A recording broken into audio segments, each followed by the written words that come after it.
snip the video before I post it to YouTube. So welcome everyone. This is Bourbonr Live. This is show number 2. This is going to be a weekly to bi-weekly show wherever come on, do a couple of reviews, talk about some topics, different discussion points, but really just kind of interact. It's kind of what I'm calling the bridge between each Friday's wrap-up emails, you know, and get a lot of different Bourbonr post reviews and then the Friday emails. So give you something else in the middle of the week to listen to, watch in, and hopefully join in on the conversation. So if you didn't already see the post with the pictures of what we're reviewing tonight, it will be the Knob Creek, the twice barreled rye. Then have something pretty cool. So this is New Riff Distilling. They're out of Northern Kentucky. It's right on the border of Cincinnati and Kentucky. It's in Newport, Kentucky. So I actually did two private barrels from New Riff. So we'll talk about a little more about them when we get into that. And then finally, we're going to talk about the new batch 2 of Little Book. So that's this one. So, you know, we'll just jump straight into the review. So on the Knob Creek twice barreled rye, let me pull up my notes really quick. So the twice barreled rye is, let's see, it is, I had this pulled up and see when they barreled it. You know what? They don't give much information here. Sorry, this is the one that it just came in. I haven't researched it all that much. So as I'm sure you're familiar, twice barrel just means they had it in a barrel. They dumped it again into another barrel. I think it was used barrel on the second time. I want to say used bourbon barrels. But let me double check that really quick. You would think they'd put that on the press release, but I don't see it. So it is, all right. I'm going to go ahead and start pouring, and then we'll get to it after that. So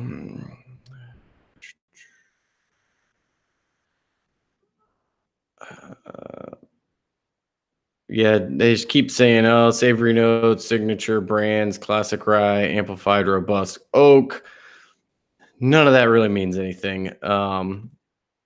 My guess is it went into used bourbon barrels, but I could be incorrect. So I'll put it in the comments once I do find it.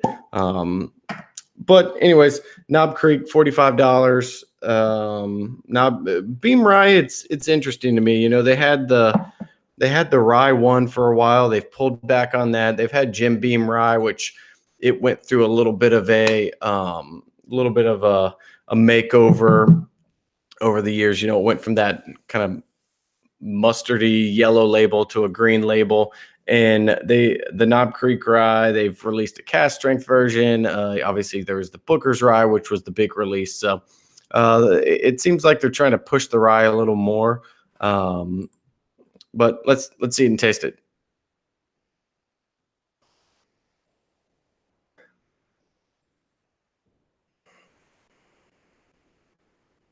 So there is a lot of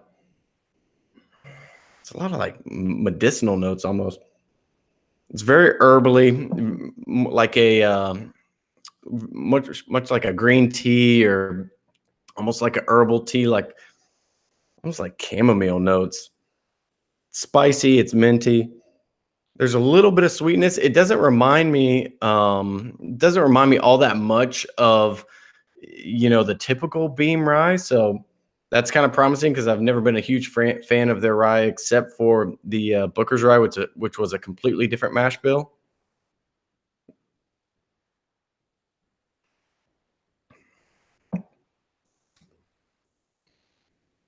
But definitely Beam as you taste it. A lot of that is, I always use this note, but I don't mean it in like a bad way, but like a wet cardboard kind of taste. It's pretty fruity, more like melon, raspberries. There is some oak, but yeah, it is pretty oaky. It's more like a dry cedar note on the oak, not like a deep oak.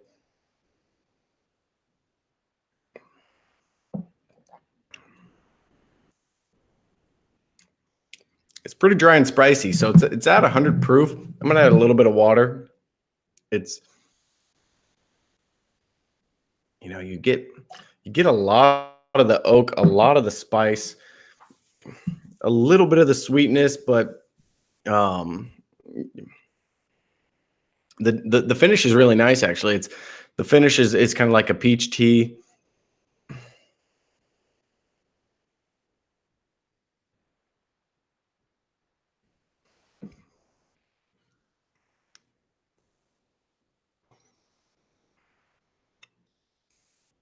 Yeah. So with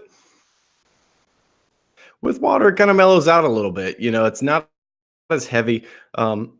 That's a pretty good release. For $45, there's not a whole lot of high proof ryes out there.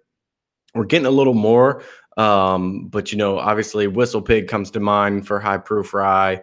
There's been a few others, but that's not a bad price for that. So I'll give that one. I don't usually score it, but it's it's above average. It's not great. It's got a lot of flavor.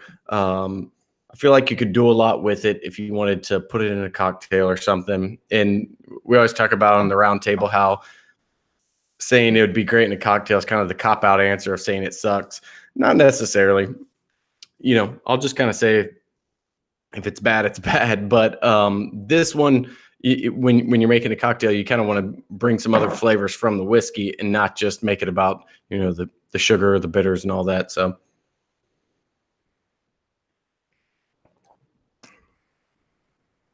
yeah, that's mm.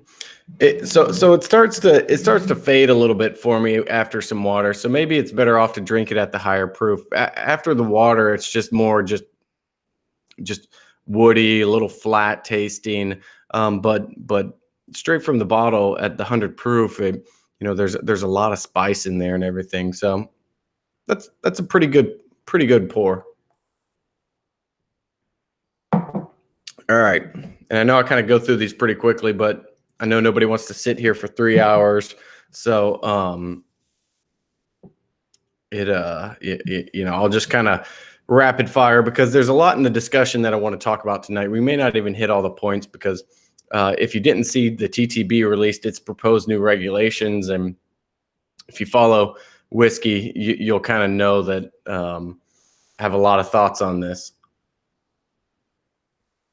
All right, so next up, so typically I would go by proof. So I'd go from lowest proof to highest proof, but I kind of want to leave the new riff for the end. So I'm going to jump straight into the little book, be a little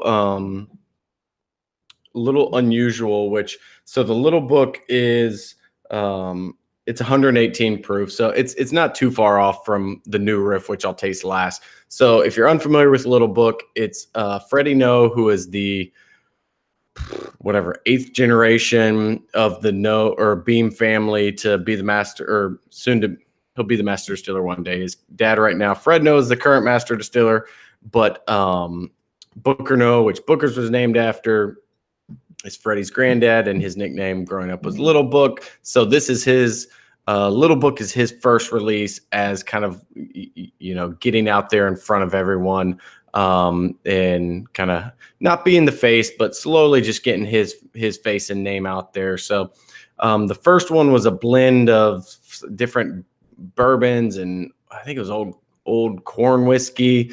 This one's a little more unique. So they seem to be on the wackier, not wacky seems bad, but experimental is what we'll call it. Experimental side for these releases. So this one it's 8-year-old Kentucky straight rye whiskey, 40-year-old Canadian whiskey, and 13-year-old Canadian rye whiskey. My first thing, whenever I saw this release, was I would have just taken the 13-year-old Canadian rye whiskey. You see a lot of this older Canadian rye whiskey pop up with these other brands like, let's see, Barrel's had some. Obviously, Whistle Pig has made it very popular. And Beam's got to be sitting on a pretty good amount of it, but yet they've never released a Canadian whiskey with any age or proof to it. So I was excited to see that. And also, you don't see much 40-year-old Canadian whiskey.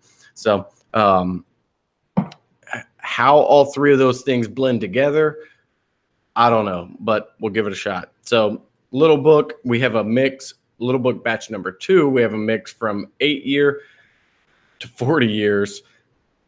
Pretty big jump. 118 proof. All right, let's give it a shot.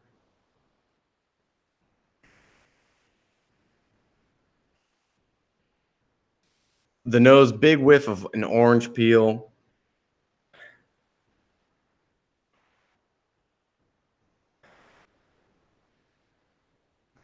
It's orange peel. There's spice. There's a little mild sweetness. Overall, it's just kind of like black pepper and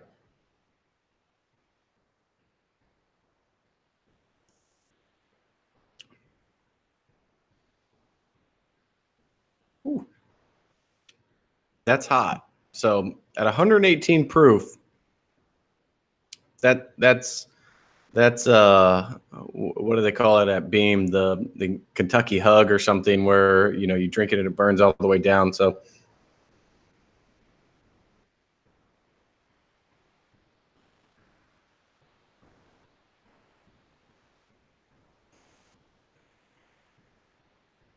yeah, it is. You don't get much of that orange peel from rye, but there's just something almost citrusy about it.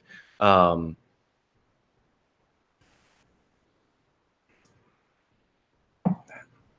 it's interesting. It kind of falls in the same category as Little Book batch number 1 for me, which is a little bit confusing. There's not as many discernible flavors. It feels just kind of like a big mix of.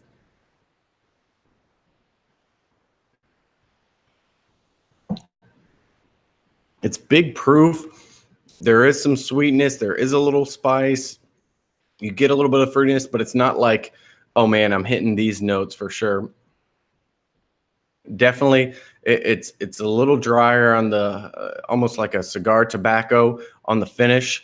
I'm gonna add a little bit of water just because I feel like maybe someone like this needs some time to open up and to kind of proof it down. So I'm guessing the 40-year-old Canadian whiskey probably overpowers this a little bit. And because of that, you're just getting a lot of heat.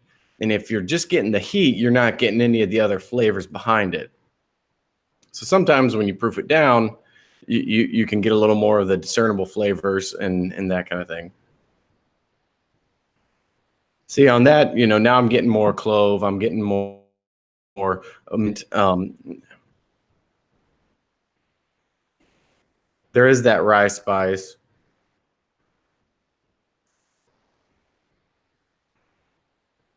It's a little sweeter. It almost has like almost like a peach taste to it. I don't know. It's kind of funky. Um, yeah. So another one again. So I think this one's like $130 or so. Um, it's cool to see them experiment, but to say, yeah, go out and buy it for $130, I'd have a hard time getting to that point. Um, hmm.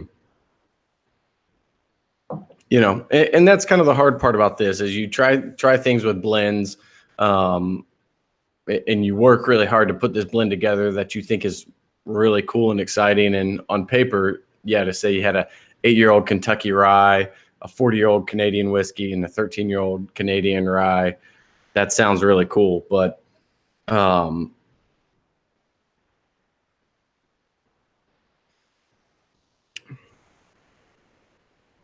it's good. It's hard to say this is terrible because it's not, but I would just put it right at about average for my taste profile. But never been a huge Canadian whiskey drinker, so maybe it's just the 40-year-old Canadian whiskey kind of taking over on it. But yeah, I would I don't know, think I'll say this: I won't be rushing out to buy a bottle of it. So, all right, on to the next one. So this is. I had the chance to go up to New Riff Distilling, or they call it nice. Everybody's different. Some's distillery, some's distilling. We'll just call it New Riff. Had a chance to go there in September when I was there for Bourbon and Beyond and select 2 barrels. And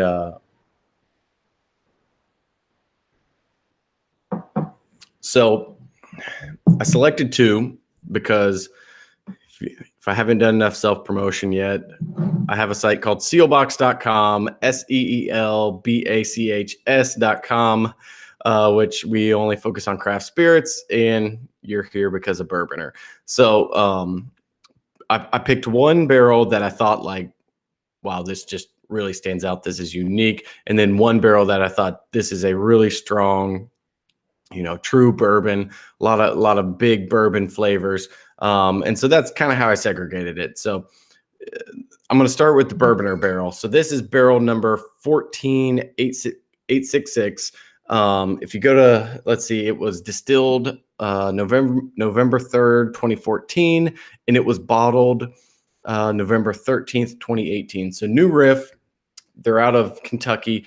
They're one of the, kind of what I'm calling the third wave of bourbon. So we have the huge we have the huge distilleries. You have Buffalo Trace, Four Roses, Maker's Mark, Beam, all of those. And then, so you have these huge distilleries. Then about 10 or so years ago, you have all these small craft distilleries popping up, and they're popping up with this, pot still whiskey. Some of them use smaller barrels. Some of them just, went into bigger barrels, but they're very small. They're pumping out maybe 2 to 3 barrels a week. Now, within the last few years, really 5 to 6 years, you have these, what I'm calling the third wave. And it's kind of like a reference to the third wave coffee shops, if you're familiar with that, where you have these distilleries popping up who they're large in production. They're not necessarily the Beams of the world, but they're pumping out, hundreds of barrels a week. It's not a small operation. They have these big column stills. They're running at full capacity. You think of the Bardstown Bourbon Companies, the New Riffs, the Rabbit Holes, the let's see who else. Smooth Ambler's now on a column still. Castle and Keys running full steam ahead. They're pumping out a lot of bourbon. And so they're kind of this new ground. They're not craft distilling, but they're not kind of the old guard either. So this is going to be available on Sealbox. So I'll get to that later. So 4 years old. It is 111.8 proof. And their barrel entry proof, I believe, is 110. I'll double check that. I'm pretty sure it's 110. So not much fluctuation there. But straight off the bat, it's brown sugar. There's orange peel, there's cinnamon. And it's crazy how I've had plenty of bottled and bond whiskeys from craft distilleries that are still just that young oak, greenness to them. But New Riff, you don't get a lot of that.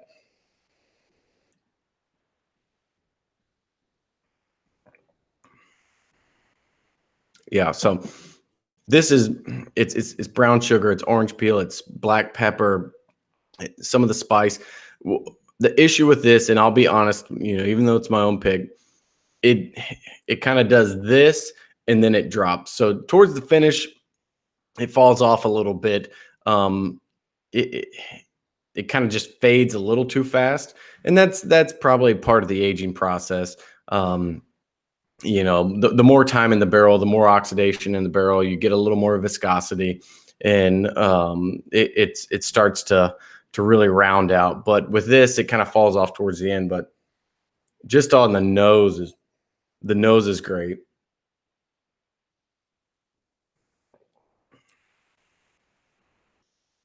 Yeah, there's a lot going on there. It's I think this is one of the ones where they said baking spice on it, and a lot of baking spice on the palate. So think,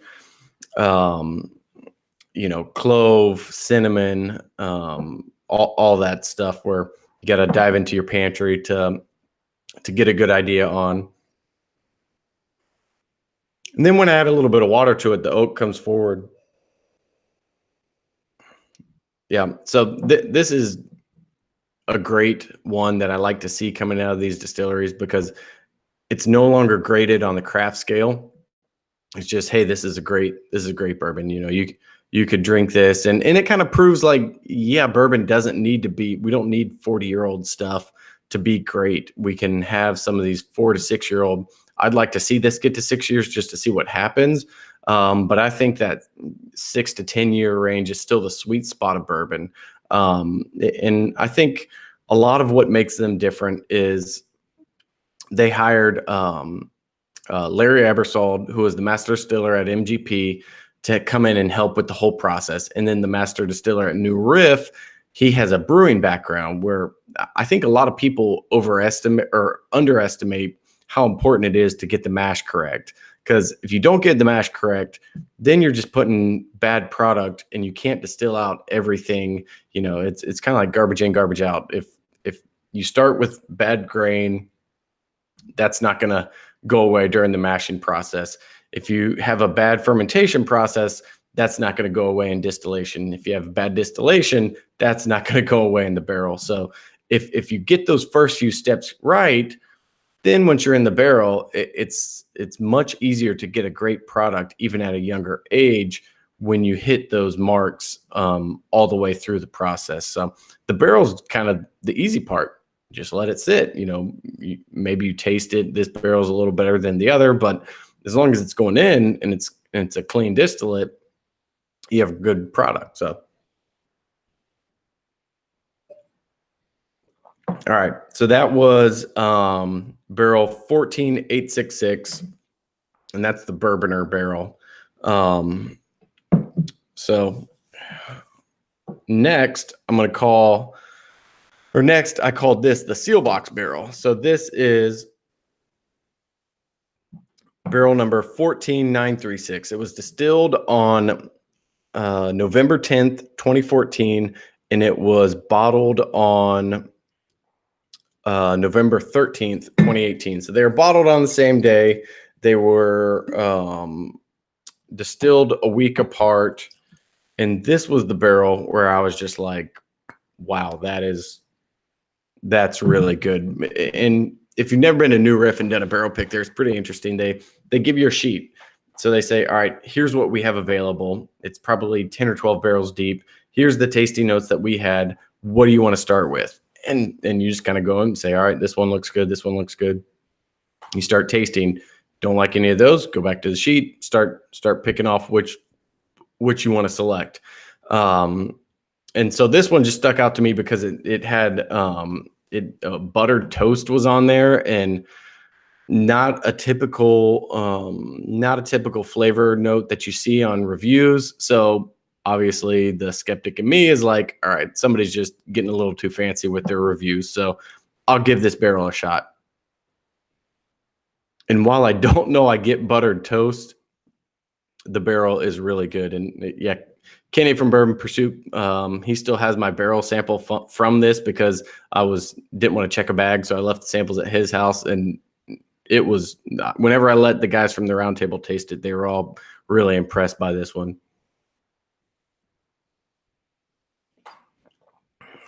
And so where I think they're getting the buttered toast note is there is just this richness, this richness on the nose and on the palate that, and almost, I would refer to it more as like a creaminess. So it's sweet. There is some of that dark brown sugar. It's syrupy, but there's like a real creaminess to it. It's there's a little bit of fruit, but very nice balance of spice and everything. And this has been one of my favorite barrel picks so far. Because whereas the other one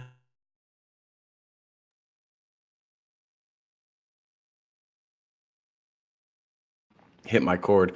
Whereas the other barrel pick, it's good. Like, I wouldn't have picked it if I didn't think it was good, but I feel like it fell flat a little more towards the finish, or a little early on the finish. Whereas this one, I feel like it goes all the way through. So it's got the nice mouthfeel. It rounds out nicely towards the end. It's more spice. It's a little bit of oak on the finish, but overall, it kind of it starts sweet. It's rounded. It's got a good creaminess to it, and yeah, it's just a really good bourbon. So look for stuff from New Riff, and that's kind of the teaser I was giving is, so I'm going to make these barrels available in the chat here. So hold on, let me make sure that is correct. Yeah. And so if you use promo code, put it in the chat, Bourbonr Live, you'll get free shipping on the barrel or on the bottle. So yeah, that's kind of a little special treat for taking your time out on a Wednesday to sit and listen to me talk about bourbon. So this is one I'm really excited about. New Riff is a distillery who I can't wait to see more and more stuff coming out from them. They just released a rye, and they're going to be letting a little more age. They have their bottled and bond bourbon available. And if this is any kind of indication of the bourbon they're making, they're going to be one to be watching for down the road. So all right, that concludes the tasting portion of tonight's live video. So now I'm going to talk briefly, but we may only get to one subject. So if you Kenny, feel free to pour as much from that sample as you'd like. I have bottles now, so I'm good. So if you didn't know, the TTB is who regulates the alcohol. So ATF, Alcohol, Tobacco, Firearms, basically, I think it was after 9/11, said, hey, we only want to deal with the firearm portion. TTB was set up to deal with the alcohol and I believe tobacco portion of everything. So they now regulate all your labels, all your guidelines for spirits. We've talked about it on here before of, certain brands not following the TTB guidelines for saying distilled in or just different things. I've talked about how I hate the word single barrel because it doesn't mean anything. Barrel proof doesn't mean anything. So with all this, the TTB has proposed its new regulations. They call it modernizing alcohol labeling or something. So I'm going to go through a few points. And if you look on K&L Wines, they have a spirits journal, which is their blog. And Steve Urry, who used to blog under Skew Eats, is now writing for them some. And he hit some pretty big, so some of the main points. So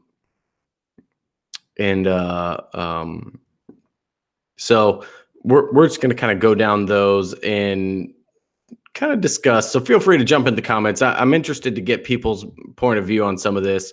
So I'm just going to go down what Steve put in his post. And I'm going to get caught up on a few of them because I feel strongly about a few of them. So the first one is, what is grain? Okay, we probably should have defined grain early on, but then you had some different craft distillers and even some bigger distillers using things like amaranth, buckwheat, quinoa. All those get thrown in there. I had somebody tell me one time that quinoa is not actually a grain, it's a seed. So can you make whiskey from it? All that gets cleared up. Whiskey, whether you put the E in it or not the E in it, that gets cleared up. Tennessee whiskey, they're basically still allowed to call Jack Daniel's Tennessee whiskey, even though it is bourbon at heart. They can still call it Tennessee whiskey, so that's not a big deal. Nothing really changes. So another one is states as part of whiskey type. So you have a lot of things popping up like Empire Rye, which is New York rye. There's Florida Straight whiskey. There a lot of these people are using different their state as a representation of the whiskey. So the new law proposal requires that if a state is listed in the designation, the whiskey type on the label, the distillation, and any required aging must take place in that state, though it can be bottled or blended elsewhere. So that kind of, that'll matter more for people who are sourcing. So if you source from Tennessee and then you bring it to Kentucky, can you call it Kentucky bourbon? No. You can run 1,000 different scenarios. Another interesting one was the white whiskey. So a lot of these white whiskeys that you see to be called whiskey, distillers would have to let it sit in a barrel for 30 seconds and then dump it and call it white whiskey. Now they can just distill from a whiskey mash, call it unaged or white whiskey. On to the interesting portion. So I'm going to start with cask strength and barrel proof. And I'm going to read this because Steve does a great job of kind of summarizing it, and then I'll kind of give my thoughts after this or after that. So these terms are not currently defined. The new regulation specifies that those terms are to be used for quote unquote distilled spirits stored in wood barrels only when the bottling proof is not more than 2 degrees lower than the proof of the spirit when the spirits are dumped from the barrels. So what that's saying is you can only call it cask strength or barrel proof when you bottle at 2 proof points of what the original barrel was dumped at. Then it goes on to say there's a separate definition for original proof, original barrel proof, original cask strength, or entry proof, which may be used only if distilled spirits were stored in wooden barrels and the proof of the spirit entered into the barrel and the proof of the bottled spirits are the same. Personally, I'll give Steve's perspective here. So personally, I think the original proof and the original cask strength definitions confuse consumers and should be eliminated. I would agree with that. So you have something like, think about 1792 full proof. They call it full proof because the bourbon goes into the barrel at 125 proof. We don't know where it exited the barrel. It could have been 140. It could have been, well, would have been less, but they call it full proof because of that. So you could have these people saying, well, this is a original barrel proof or original cask strength. That's pretty confusing to the end consumer. If you call it original cask strength, I don't know how that differs. I don't think the everyday consumer knows how that differs. What I am excited about is that they are defining cask strength and barrel proof. Even though I love it, I think about bottles like Rare Breed. Rare Breed is a cask strength whiskey, but the label only changes once every, I don't know, couple of years. So you're telling me they create a batch that is enough to last them who knows how many cases worth? There's no way. It's getting proof down or whatever it is. So that's one I'm glad they are kind of bringing some definitions to. It just creates a lot of confusion if you bring in all the other stuff of like original proof or original cask strength. So I would like to see that eliminated, but I would still like to see barrel proof and cask strength defined. And I think they're doing that by saying, hey, if you call something cask strength, it needs to be within 2 degrees of what it was dumped from the barrel at. And that's fair because sometimes you dump these barrels, a little bit evaporates, you may lose a little proof in a holding tank and all of that. So that is, to me, a huge positive. Next, we're going to talk about oak barrels. So again, I'm going to read verbatim what Steve says on the K&L Wines blog. So currently, whiskey must be stored in oak containers. The new regulations would instead require oak barrels defined as approximately 50 gallons, a standard which would eliminate small barrels that are popular with many craft distillers, as well as large barrels used elsewhere. Limitations would not apply to Scotch and other imported whiskeys, which can abide by their own regulations. This is where I have an issue. So it's always been funny to me that it says the regulations say oak containers and not oak barrels. A lot of people probably didn't even realize that. So basically, you could build an oak box and you could make bourbon in it. I've wanted to do this with a craft distillery, but we haven't gotten around to it yet. So I think you need to define the word barrel. The problem I have is I feel like the lobbying of major distilleries has gotten in to say approximately 50 gallons. Well, why don't you just go ahead and say approximately 53 gallons? Because that's what all the big guys age their bourbon in or whiskey in. So that eliminates all these smaller craft distilleries from calling their stuff whiskey, because they may be in 30 gallons, they may be in 5 gallons, 10 gallons. There's all these other barrels that are available. I think the solution to that is have it stated on the label. But the problem with that could be is, what if I take a batch and I've got 5 barrels of 53-gallon bourbon, and then I blend in 10 barrels of a 10-gallon bourbon? Whatever that may be, it causes all kinds of issues. So I think that some of the big distilleries getting involved in, trying to swing their weight around by making it 50-gallon barrels. I don't think it's necessary. I like the experimentation that some of these smaller craft distilleries are doing. While I've had probably 90% bad whiskey from smaller barrels, there is a small 10% of I've had some good whiskey. Reservoir out of Virginia, they make some good whiskey from smaller barrels. Kings County, they use a lot of, I think it's 25-gallon barrels, but they make a lot of good bourbon and whiskey from smaller barrels. So to just kind of pigeonhole it, to me, it's like, we're just trying to pigeonhole this thing way too much. Let's worry about quality standards, which I think we already have with bourbon, and not worry so much about what kind of barrel it's aged in. Maybe they have to specify the barrel, but to not be able to call something whiskey because it came out of a 30-gallon barrel, that doesn't make any sense to me. And what does approximately mean? Approximately 50. Well, if I'm I can only think of accounting terms. So if I'm within my my scope, how big is the scope? Approximately could be, within 30 gallons, maybe. I don't know. So I don't know. Materiality could change quite a bit on these 50 gallons. Because one of the best bourbons I've ever had is from Heaven Hill, and it's from a 65-gallon barrel. So I don't think that's approximately 50. I mean, on the surface, I wouldn't say 65 is approximately 50. But so, all right, I don't want to beat a dead horse because I could talk about that for a really long time. But if you do see this, it is kind of an open commenting time, so feel free to leave your thoughts.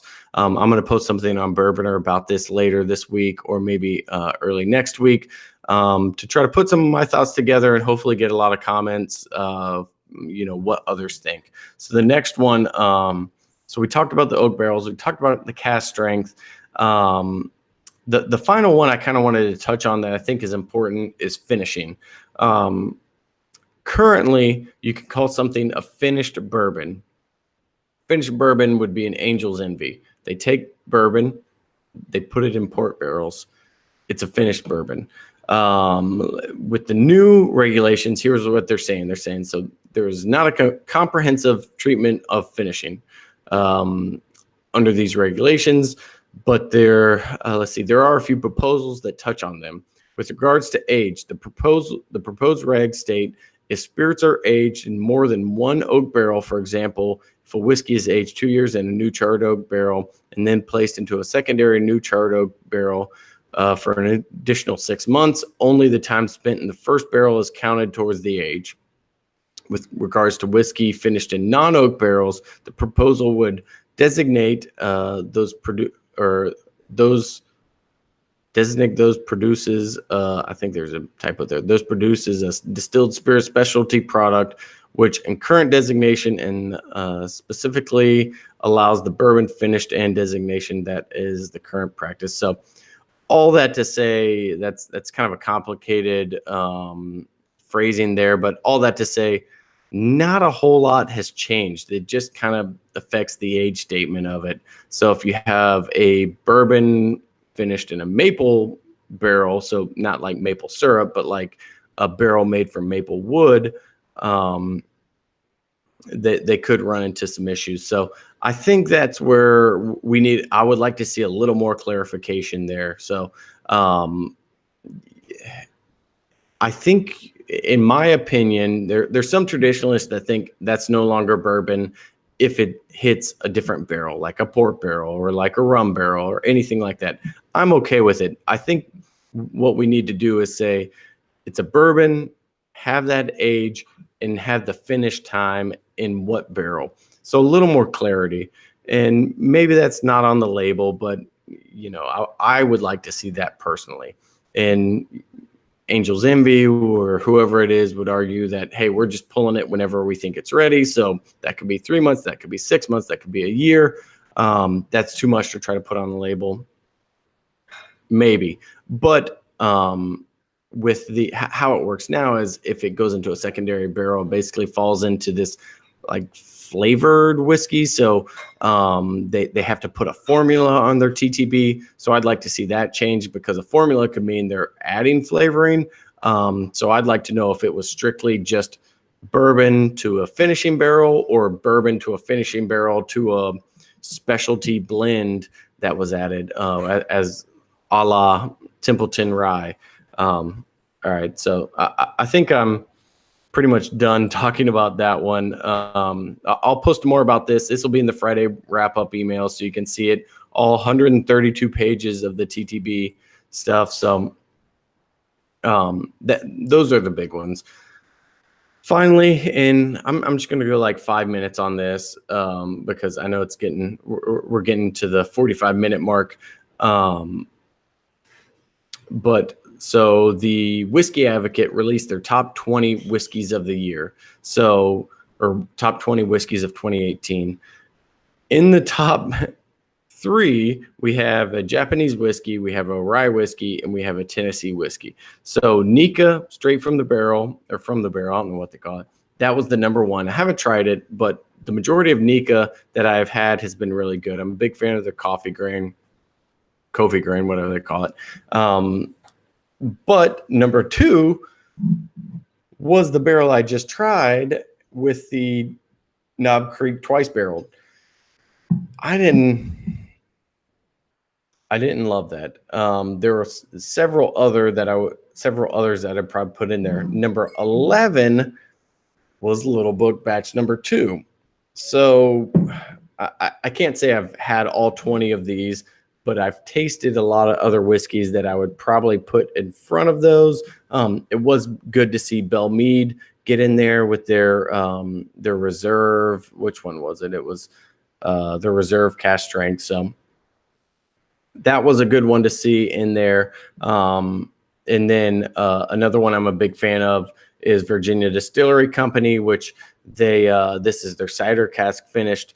So doing a giveaway with them right now. So it was good to see them in there. They're a smaller distillery out of Virginia, but then they're sourcing a lot from Scotland, and they finished it in cider cask, and it's a really good whiskey. So that's one if you can track down, try to try a barrel or try to try a bottle. But one that I think doesn't get enough attention is 40 Creek, which is a Canadian whiskey. And the 40 Creek, I've had a lot of good releases from them. I haven't had the Unity, but a lot of their other ones, I'm kind of blanking on the names right now, have been really good. So kind of an interesting list. I'll send it out in the Friday wrap-up email. But everyone's taste is different. So it's hard to say somebody's taste is wrong or, all this stuff comes into play of like, well, they got paid for it. I don't know if they got paid for it, but it's just interesting to see how people's taste change and how lists like this affect people's spending. Because the first thing I saw was whenever the Nika from the barrel was named #1, I'm like, oh, I need to go try a bottle of that. So these things do have impact. The 1792, the bottled in bond, I thought that was a pretty good choice. 1792 doesn't get a ton of credit, and some of the stuff is pretty good. It's well priced, so that's kind of hard to knock it there.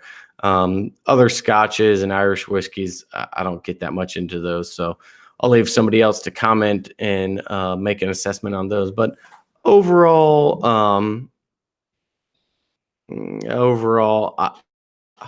the bourbons and ryes that were included in this list would not make my top 10 outside of maybe Bell Mead. I thought the Jack Daniels was a pretty good pick, even though they're so big. They selected the Jack Daniels Heritage Barrel, single barrel. I don't think Jack Daniels gets enough credit for some of their premium or limited releases, especially their single barrels. I've had a lot of those, which brings me to a point that I missed on the TTB guidelines. Is nowhere in there is a definition for a single barrel. So single barrel could also mean 3,000 single barrels put together, and we can call it a single barrel, or it can mean 1 barrel's worth of whiskey into a bottling line. So at that is going to be my last rant for the night. So I'd like to thank everyone for joining in. And, like I said, we're going to continue to do this on a weekly or bi-weekly basis, just depending on, obviously, holidays. Everyone has stuff going on. So thanks again for joining in, and I will see you all next time. Thank you.